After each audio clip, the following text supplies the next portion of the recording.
Thank you for the shirt, JJ. Very nice of you. And Hammy, you got mad skills, woman. Nice drawing, nice artwork. Okay, today we're going to talk about jerks. It doesn't matter if you're doing squat jerk, power jerk, or split jerk. The setup position is identical in all those three types of jerks.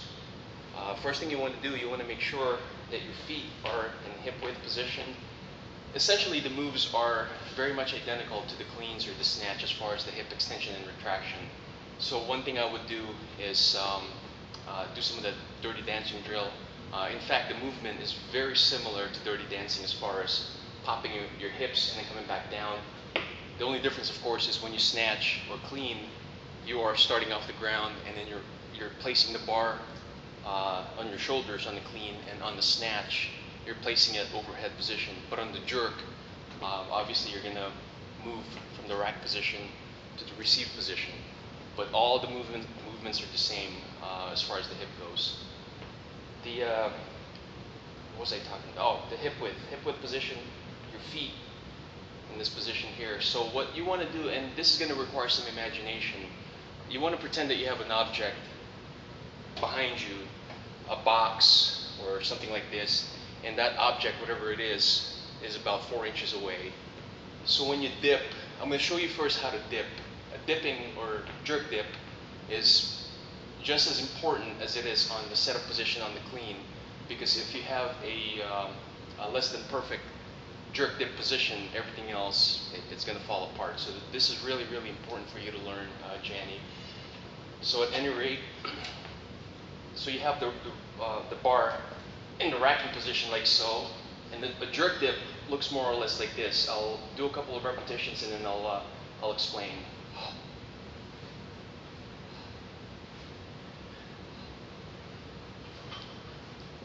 So again, that object is about 4 inches behind you.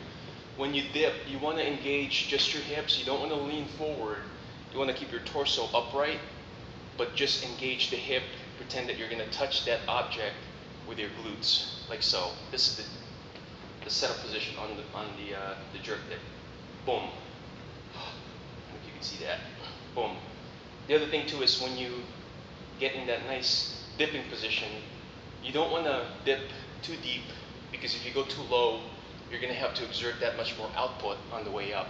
So just a few inches. The way you do your push press right now, that's actually the ideal depth. So just stay at that depth. Again, dip. As you can see, my upper body is nice and upright. The only thing I'm engaging is my hips by touching that object behind me. The other thing too is watch my knees. My knees go out. They don't shoot forward. They go out. Go out. Go out. Go out. Dip, set core. Dip. Dip, set core. Boom.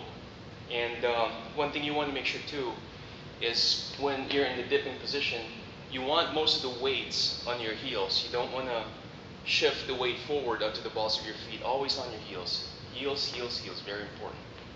Once again. Okay, so now we're going to talk about how to bring the bar upward. Get this out of the way here for a second. Jerks, particularly power and split jerks, they're a function of your hip and leg drive. So don't ever think of it as an overhead movement, because it's not. You're accelerating the bar through that violent hip extension and retraction. So when you're in that setup position, it's like the front squat. It's like on the clean position once you receive the bar. The grip is the same thing. You know, a lot of similarities, as you can see. So I'm just going to do a couple of repetitions here. Power jerks, and then I'll break down the movement.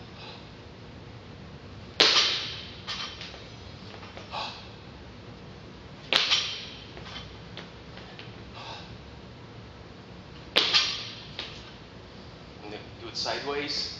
If you look at, I don't want to hit this radio here. If you look at the bar path, the bar does not go up over my head. It goes up and back. Up and back. So think of opening up a window. You want to open up that window and then look out that window. That's probably one of the best cues I've used. and it works well for most of my lifters. So I'm gonna do this sideways, watch my hips, and watch how my torso is nice and straight. Set core, dip, drive. See how the bar is back there? It's not overhead, it's back there.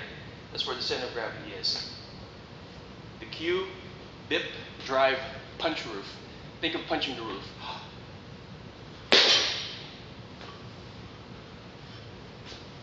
From this angle.